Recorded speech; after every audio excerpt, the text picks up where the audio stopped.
বিসমিল্লাহির রহমানির রহিম। সুপ্রিয় শিক্ষার্থীবৃন্দু, তোমাদেরকে কালীগঞ্জ উপজেলা পরিষদ অনলাইন স্কুলের পক্ষ থেকে স্বাগতম। আশা করি তোমরা সকলে ভালোই আছো। তো আমি আলমগীর হোসেন, সহকারী শিক্ষক বিজ্ঞান, ধুলিয়াপুর আদর্শ মাধ্যমিক বিদ্যালয়, তোমাদের সামনে যথারীতি আবার একটি লাইভ ক্লাস নিয়ে হাজির হলাম।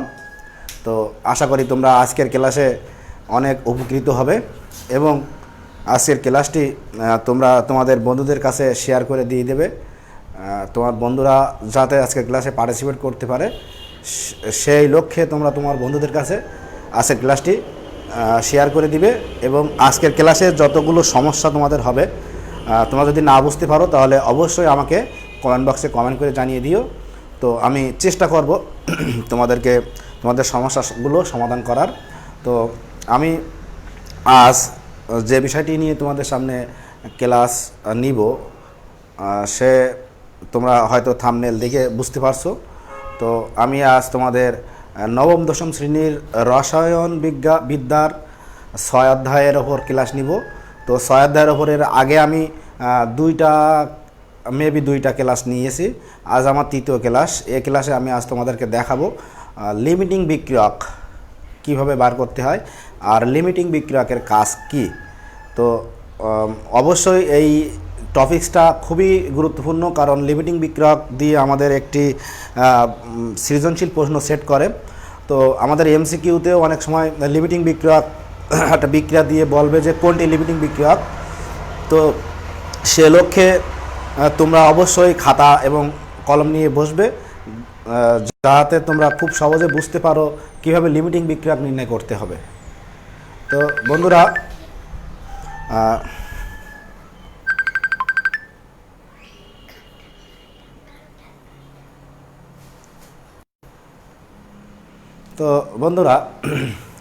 আমি আজ তোমাদেরকে দেখাবো লিমিটিং বিক্রিয়ক কী এবং কীভাবে লিমিটিং বিক্রিয়ক নির্ণয় করতে হয়। তো লিমিটিং বিক্রিয়ক আসলে কি? লিমিটিং বিক্রিয়ক নাম থেকে বোঝা যাচ্ছে যে লিমিটিং বিক্রিয়ক, এটি অবশ্যই বিক্রিয়ক হবে, একটা বিক্রিয়া করবে। একটা বিক্রিয়া আমি তোমাদেরকে দেখাই দিচ্ছি। দেখো, এ প্লাস বি বিক্রিয়া করে যদি সি যৌগ তৈরি করে, তাহলে লিমিটিং বিক্রিয়ক অবশ্যই এ অথবা বি এর মধ্য থেকে হবে। কখনো এই ডান পাশেরটি অর্থাৎ উৎপাদ লিমিটিং বিক্রিয়ক হবে না। লিমিটিং বিক্রিয়ক অবশ্যই এ এবং বি এই দুইটা থেকে একটা লিমিটিং বিক্রিয়ক হবে। এবং আমরা বুঝবো কীভাবে লিমিটিং বিক্রিয়ক। তো এজন্য আমি তোমাদের একটা গল্প বলার চেষ্টা করছি, তোমরা গল্পটি মনোযোগ দিয়ে শুনবা। তো মনে করো দুই দলের খেলা হচ্ছে। এখন আমরা জানি খেলায় ফুটবল খেলা হচ্ছে। তো আমরা জানি ফুটবল খেলায় 11 জন করে প্লেয়ার থাকে এক এক দলে, মানে খেলা করে, মাঠে খেলা করে 11 জন করে। এক্সট্রা প্লেয়ার থাকে, আরও 2-3 জন থাকে এক্সট্রা প্লেয়ার। সেটা আমি নিয়ে আলোচনা করছি না। আমি বলতে চাচ্ছি যে আমার ফুটবল খেলায় যে 11 জন প্লেয়ার থাকে, এখন মনে করো আমার দলে 11 জন প্লেয়ার আছে, তোমার দলে 11 জন প্লেয়ার নাই, তোমার দলে মনে করো 8 জন প্লেয়ার আছে। তাহলে কোন দলের প্লেয়ার লিমিট আছে? তো তোমরা খুব সহজেই বলতে পারবা যে স্যার আমার দলের প্লেয়ার লিমিট আছে, মানে তোমাদের দলের প্লেয়ার লিমিট আছে আর আমার দলের প্লেয়ার বেশি আছে। তো এখানে এই বিক্রিয়কটিও এরকম যে বিক্রিয়ক লিমিট থাকবে, দুটি বিক্রিয়কের মধ্যে একটি বিক্রিয়ক যদি লিমিট থাকে, মানে কম থাকে, তো সে বিক্রিয়ককে বলা হয় লিমিটিং বিক্রিয়ক, সহজ ভাষায় বলতে গেলে। আর যদি বইয়ের ভাষায় বলতে হয়, তো বিক্রিয়া শেষে যে বিক্রিয়ক অবশিষ্ট থাকবে না, অর্থাৎ বিক্রিয়া শেষে বিক্রিয়ক সম্পূর্ণ শেষ হয়ে যাবে, সে বিক্রিয়ককে বলা হয় লিমিটিং বিক্রিয়ক। আর যে বিক্রিয়ক অবশিষ্ট থাকবে সে বিক্রিয়ককে লিমিটিং বিক্রিয়ক বলা হয় না। তো মোটামুটি তোমরা আমার মনে হয় লিমিটিং বিক্রিয়ক সম্পর্কে বুঝছো। তো এরপরেও যদি না বোঝো তাহলে তোমরা আমাকে কমেন্ট বক্সে কমেন্ট করে জানিয়ে দাও। তো আমি এবার একটি উদাহরণের সাহায্যে তোমাদেরকে বোঝানোর চেষ্টা করব। আশা করি তোমরা আমার সঙ্গে থাকবে এবং এখনও পর্যন্ত যারা আমার ক্লাসটি তোমরা শেয়ার করো নাই, অবশ্যই আজকের ক্লাসটি তোমরা শেয়ার দিয়ে তোমার বন্ধুদের ইনভাইট করো, কমেন্ট বক্সে তাদেরকে মেনশন করো যেন তারা আজকের ক্লাসে পার্টিসিপেট করতে পারে। তো আমি একটি উদাহরণ দিচ্ছি। দেখো, উদাহরণের সাহায্যে বোঝানোর চেষ্টা করছি। নাইট্রোজেন যোগ অক্সিজেন বিক্রিয়া করে নাইট্রাস অক্সাইড তৈরি করে, NO তৈরি করে। তো এখানে আমার নাইট্রোজেনের পরিমাণ 20 গ্রাম, আমি বিক্রিয়ার সময় আমি নাইট্রোজেন নিচ্ছি 20 গ্রাম এবং অক্সিজেন নিচ্ছি আমি 15 গ্রাম। তাহলে উৎপাদ এই 20 গ্রাম এবং 15 গ্রাম মিলে উৎপাদ তৈরি হওয়ার কথা 35 গ্রাম। দেখো 20 গ্রাম নাইট্রোজেন এবং 15 গ্রাম অক্সিজেন নিয়ে যখন আমি বিক্রিয়া শুরু করছি তখন আমার উৎপাদ তৈরি হওয়ার কথা ছিল 35 গ্রাম।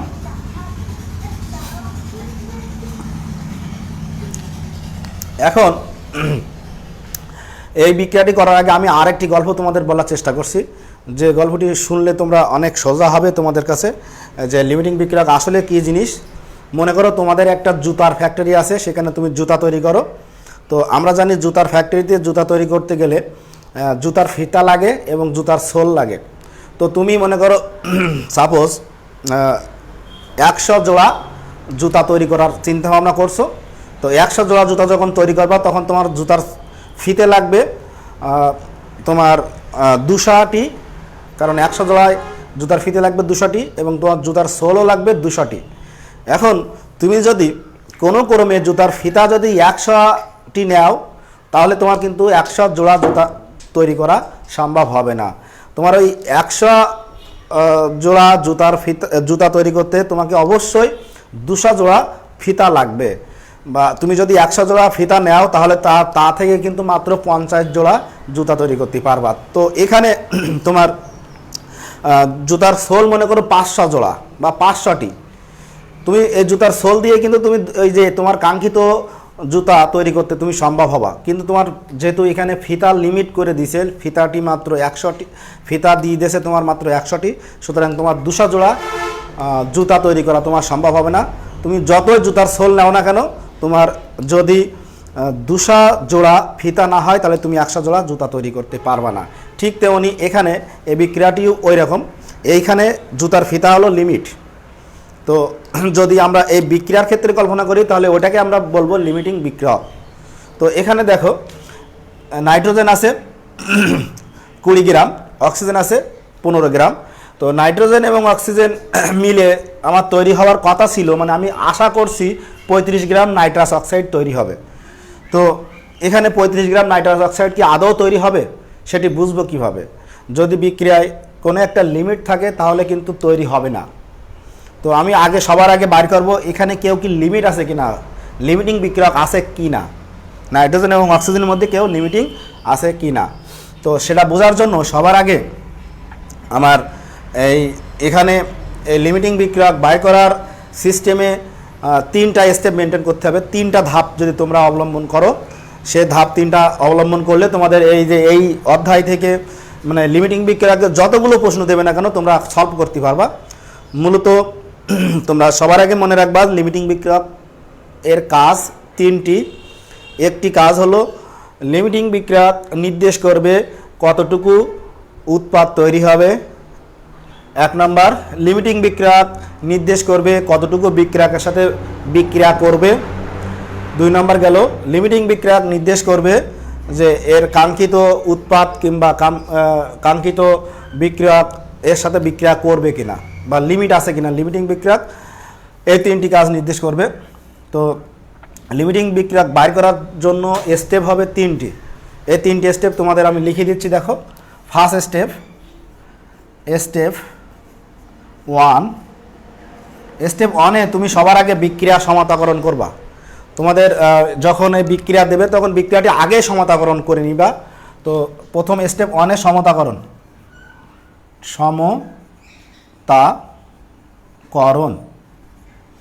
স্টেপ 1-এ বিক্রিয়াটি সমতাকরণ করতে হবে। স্টেপ 2-তে যেয়ে আমার বিক্রিয়াটির আণবিক ভর বার করতে হবে। বিক্রিয়ক এবং উৎপাদের আণবিক ভর বার করতে হবে, সকল মৌলের আণবিক ভর বার করতে হবে।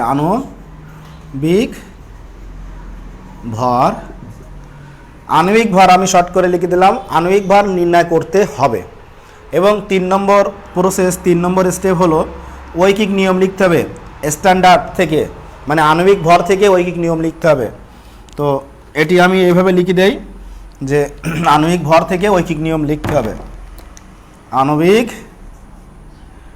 আণবিক ভর থেকে ঐকিক নিয়ম করতে হবে। তো আমার লিমিটিং বিক্রিয়ক দিয়ে যতগুলো প্রশ্ন পড়ে, যা প্রশ্ন পড়ে সেট করে না কোনো, যে কাঙ্ক্ষিত উৎপাদ তৈরি হবে কি না, বা বিক্রিয়ায় কে অবশিষ্ট থাকবে, বা বিক্রিয়ার ওই নাইট্রোজেন 20 গ্রাম নাইট্রোজেন 15 গ্রাম অক্সিজেনের সাথে বিক্রিয়া করবে কি না, যতগুলো প্রশ্ন বলবে সবগুলো প্রশ্নের জন্য আমার এই 3টি স্টেপ যদি আমরা মনে রাখতে পারি, তাহলে এই 3টি স্টেপের মাধ্যমে এই বিক্রিয়াটির এই প্রশ্নগুলোর অ্যান্সার করতে পারবে। তো তোমরা অবশ্যই মনে রাখবে, প্রথমে বিক্রিয়াটির সমতাকরণ করতে হবে। তো কেমিস্ট্রিতে একটাই অধ্যায় আছে, পরিমাপগত অধ্যায়, সেই অধ্যায়টি হলো 6 অধ্যায়। তো তোমরা পরিমাপগত রসায়নে যতগুলো অঙ্ক করবে না কেন, যে অঙ্কই করবে না কেন, যদি অঙ্কের টার্ম আসে, যদি গণিতের কোনো টার্ম আসে, তাহলে বিক্রিয়াটি অবশ্যই সমতাকরণ করতে হয় আগে। তো বিক্রিয়াটি সমতাকরণ সবার আগে যদি গণিতের টার্ম আসে, তাহলে তোমাকে বিক্রিয়াটি সমতাকরণ করতে হবে। তো সেই লক্ষ্যে আমি বিক্রিয়াটি নাইট্রোজেন এবং অক্সিজেন, দেখো এখানে দুই পরমাণু নাইট্রোজেন আছে, এখানে 2 পরমাণু অক্সিজেন আছে। এই বিক্রিয়াকে অংশে নাইট্রোজেন 2টি, এখানে উৎপাদাংশে নাইট্রোজেন দেখো 1টি আছে। সুতরাং আমি এই 2টি করার জন্য এখানে যদি 2 দেই, তাহলে বিক্রিয়াটি আমার অলরেডি সমতাকরণ হয়ে গেছে। তো নাইট্রোজেন 2টি, অক্সিজেন 2টি, দেখো এখানে নাইট্রোজেন 2টি, অক্সিজেনও 2টি। তো ফার্স্ট স্টেপ আমি কমপ্লিট করলাম। একবার সেকেন্ড স্টেপ আণবিক ভর নির্ণয় করতে হবে। নাইট্রোজেনের আণবিক ভর নির্ণয় করতে হবে, অক্সিজেনের আণবিক ভর নির্ণয় করতে হবে, এবং নাইট্রাস অক্সাইডের আণবিক ভর নির্ণয় করতে হবে। তো বন্ধুরা, তোমরা আণবিক ভর নির্ণয় করে দেখাও যে আসলে নাইট্রোজেনের আণবিক ভর কত, অক্সিজেনের আণবিক ভর কত। তোমরা আমাকে কমেন্ট বক্সে কমেন্ট করে এটি জানিয়ে দাও, আর আমিও নির্ণয় করার চেষ্টা করছি। তো আমি এই যে স্টেপ 3টা কিন্তু মুছে দিচ্ছি। তোমরা, আমার মনে আছে, তোমরা একটু মনে রাখার চেষ্টা করবা। আণবিক ভর আমি এখন নির্ণয় করছি। দেখো, আণবিক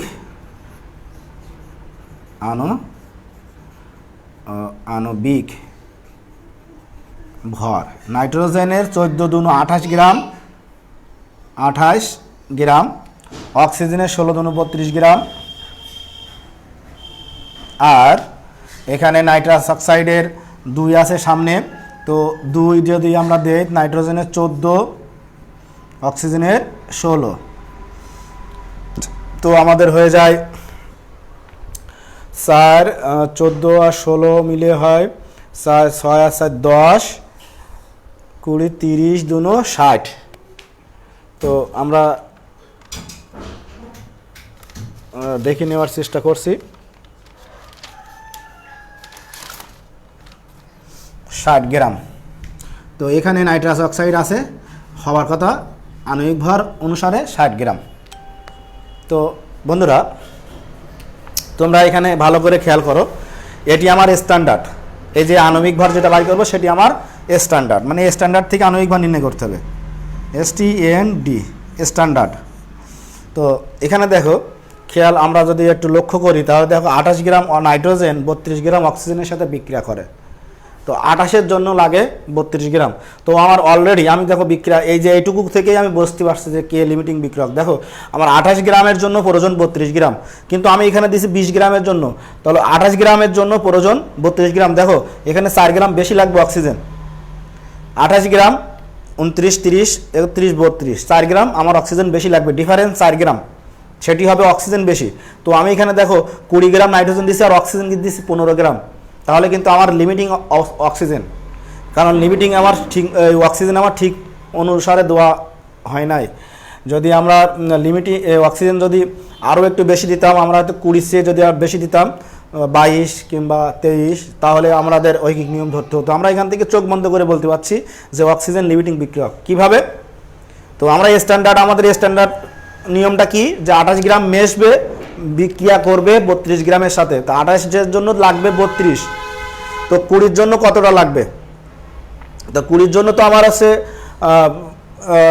মানে 20-র চেয়ে বেশি লাগবে, কারণ 28-এর জন্য 28-এর চেয়ে বেশি লাগে যেহেতু।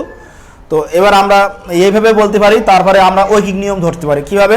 ওই যে স্ট্যান্ডার্ড থেকে ঐকিক নিয়ম, 3 নম্বর প্রসেস। 28 গ্রাম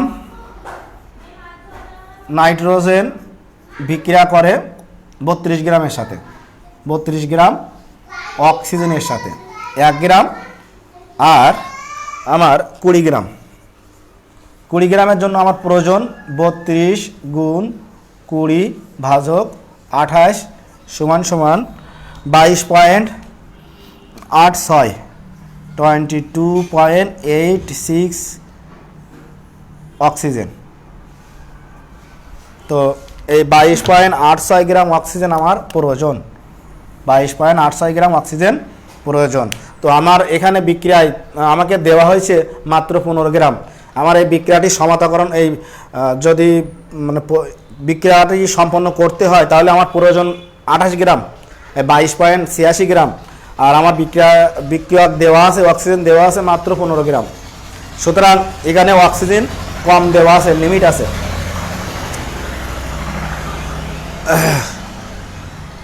অক্সিজেন এখানে কম দেওয়া আছে, সুতরাং অক্সিজেন লিমিটিং বিক্রিয়ক। একেবারে এক চান্সে তোমরা বলতে পারবে অতএব অক্সিজেন লিমিটিং বিক্রিয়ক,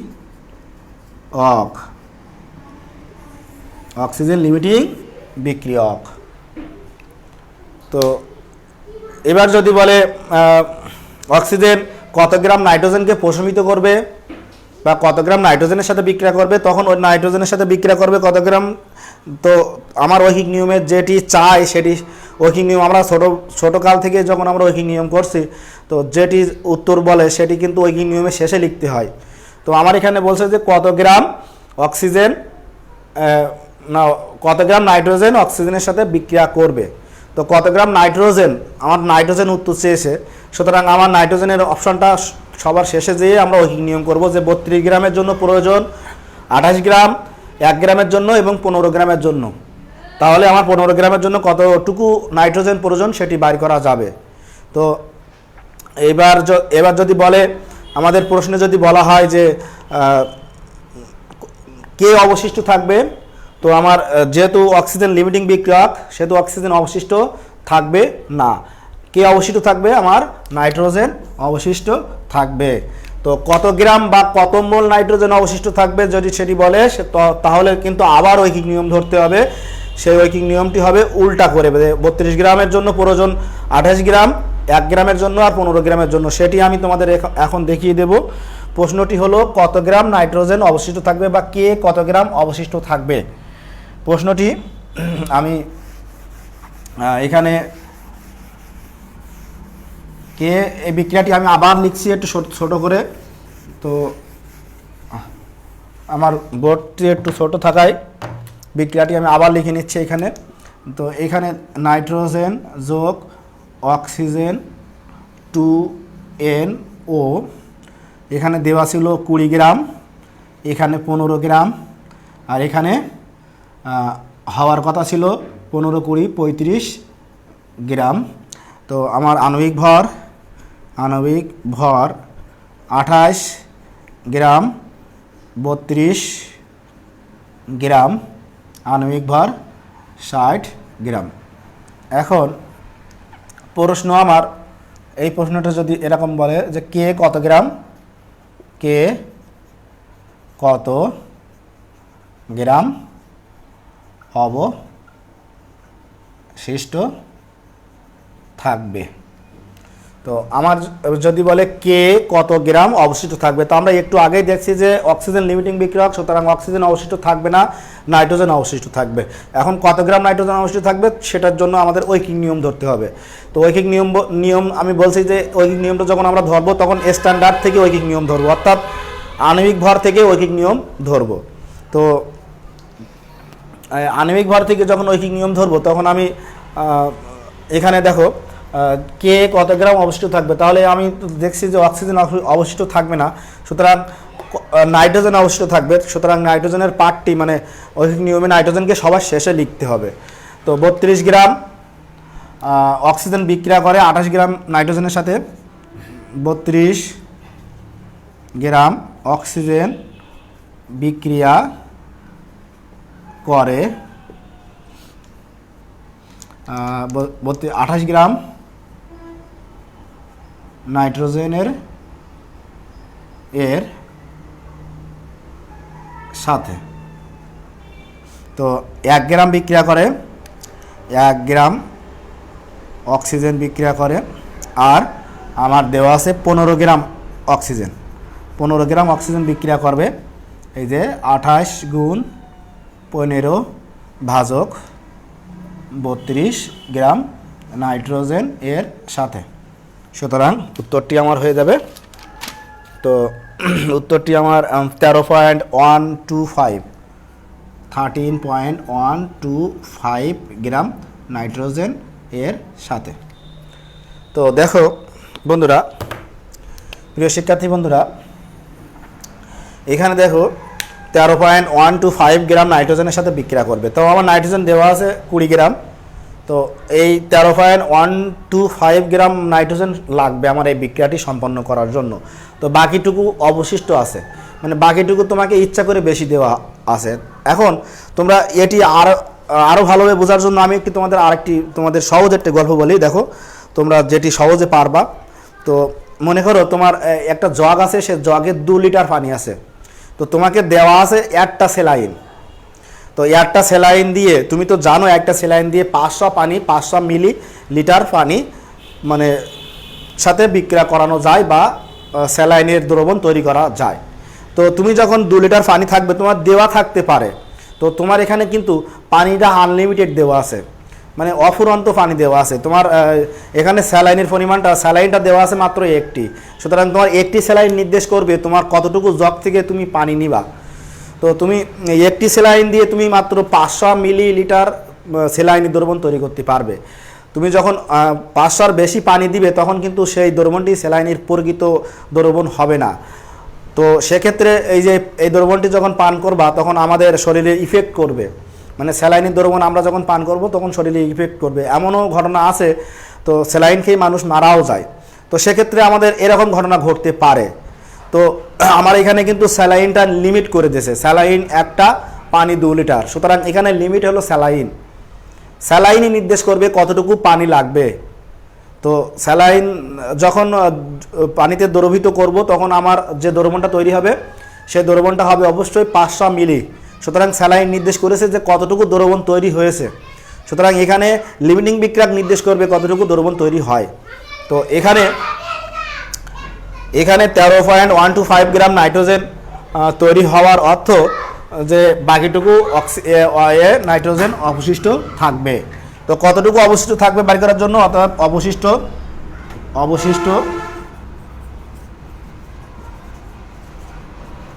নাইট্রোজেন সমান এই 20 বিয়োগ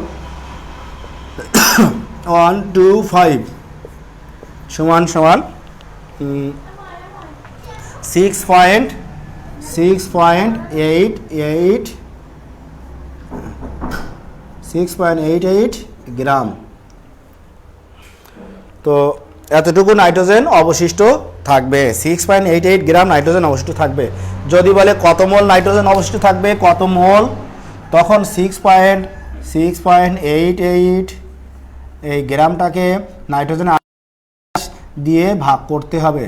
সেক্ষেত্রে 28 দিয়ে ভাগ করলে 0.25 মোল, 0.25 মোল।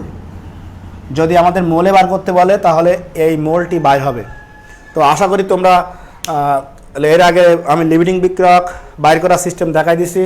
তো এবার কে কত গ্রাম অবশিষ্ট থাকবে, আর লিমিটিং বিক্রিয়কের 3টি কাজ বলছিলাম, তার মধ্যে 2টি কাজ হয়ে গেছে। আমি আর শেষ কাজটি করব যে 35 গ্রাম নাইট্রাস অক্সাইড উৎপন্ন হবে কি না। তো তোমরা এমনিতেই বুঝতে পারছো যে যেহেতু এখানে নাইট্রোজেন অক্সিজেন লিমিট আছে, সুতরাং 35 গ্রাম নাইট্রোজেন উৎপন্ন হবে না, নাইট্রাস অক্সাইড উৎপন্ন হবে না। সেটি আমরা অঙ্কের মাধ্যমে কিভাবে করব, এবার আমরা সেটি দেখব। তো অঙ্কের মাধ্যমে আমরা যখন দেখব, তখন দেখো প্রশ্নটি হলো কাঙ্ক্ষিত উৎপাদ তৈরি হবে কি না।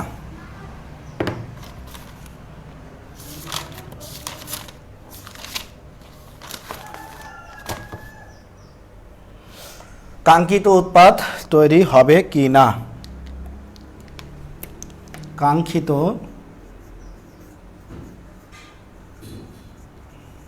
উৎপাদ তৈরি হবে কি না। দেখো বন্ধুরা, কাঙ্ক্ষিত উৎপাদ তৈরি হবে কিনা কে নির্দেশ করবে? এক কথায় লিমিটিং বিক্রিয়ক নির্দেশ করবে। তো লিমিটিং বিক্রিয়ক থেকে কাঙ্ক্ষিত উৎপাদের ঐকিক নিয়ম লিখতে হবে। সব কিছু ঐকিক নিয়ম ধরতে হবে লিমিটিং বিক্রিয়ক থেকে। ঐকিক নিয়ম যখন স্ট্যান্ডার্ড থেকে লিখবো তখন সব কিছু ঐকিক নিয়ম কিন্তু লিমিটিং বিক্রিয়ক থেকে লিখবো। তো প্রথমে যখন জানবো না লিমিটিং বিক্রিয়ক কে, তখন যে কোনো একটা থেকে ঐকিক নিয়ম লিখলে হয়। আর যখন জানবো আমি এটি লিমিটিং বিক্রিয়ক, তখন অবশ্যই লিমিটিং বিক্রিয়ক থেকে লিখলে সবচেয়ে সুবিধা হবে। তো এখানে দেখো অক্সিজেন যেহেতু লিমিটিং বিক্রিয়ক, সুতরাং অক্সিজেন নির্দেশ করবে আমার কাঙ্ক্ষিত কত গ্রাম উৎপাদ তৈরি হবে। তো এই 32 গ্রাম অক্সিজেন থেকে তৈরি হয় 60 গ্রাম নাইট্রাস অক্সাইড। তো আমার 32 গ্রাম অক্সিজেন থেকে তৈরি হয় 60 গ্রাম নাইট্রাস অক্সাইড। 1 গ্রাম থেকে আর 15 গ্রাম থেকে। তো 15 গ্রাম থেকে তৈরি হবে আমার 60 গুণ 15/32 ইকুয়াল 28.125 গ্রাম। তো দেখো প্রিয় শিক্ষার্থীরা, তোমরা একটু লক্ষ্য করো যে এখানে আমার কাঙ্ক্ষিত উৎপাদ মানে আমার আশা করছি উৎপাদ 35 গ্রাম তৈরি হবে, আমি আশা করছি, কিন্তু আমার অক্সিজেন লিমিট থাকায় আমার এই কাঙ্ক্ষিত উৎপাদ তৈরি সম্ভব হচ্ছে না। কতটুকু উৎপাদ তৈরি হচ্ছে? 28.125 গ্রাম, অর্থাৎ 28.125 গ্রাম নাইট্রাস অক্সাইড উৎপন্ন হচ্ছে। তো আমার এখানে উৎপন্ন হচ্ছে 28.125 এই। তো আমার কাঙ্ক্ষিত উৎপাদ হলো 35 গ্রাম, তবে কতটুকু উৎপাদ আমার লেখ আছে? এই 35 থেকে যদি 28.125 বিয়োগ করা হয় তাহলে আমার কতটুকু উৎপাদ লেখ আছে সেটাই আমরা বলতে পারবো।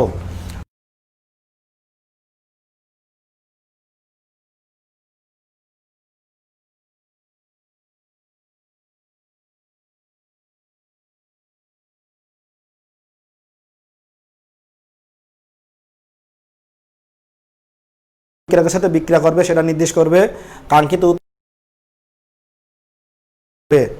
তো কতগুলো আলোচনা করছে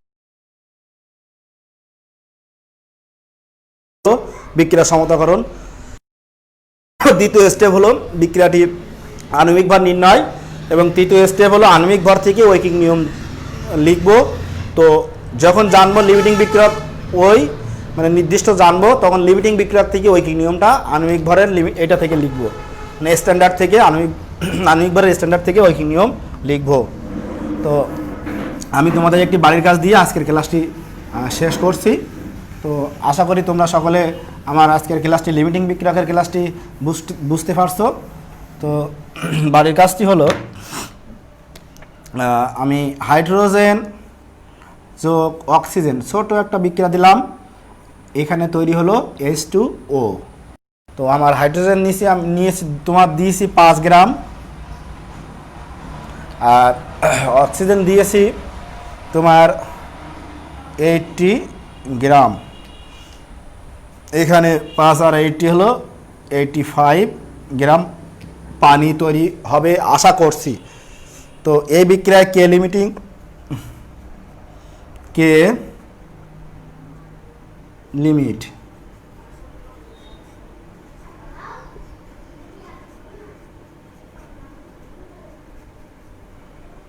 আর কে কত গ্রাম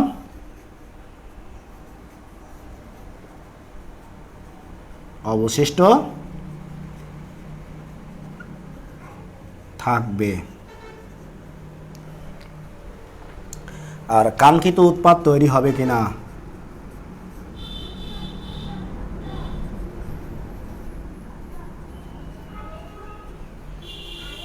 কাঙ্ক্ষিত উৎপাদ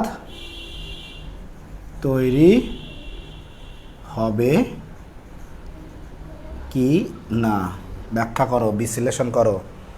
তো এই 3টি প্রশ্নের উত্তর তোমরা বাসাতে করবা। আশা করি স্কুল খুললে যদি স্কুল খুললে তোমরা তোমাদের নিজ নিজ স্যারদের দেখিয়ে নিবে যে স্যার এই উত্তরটি ঠিক আছে কি না।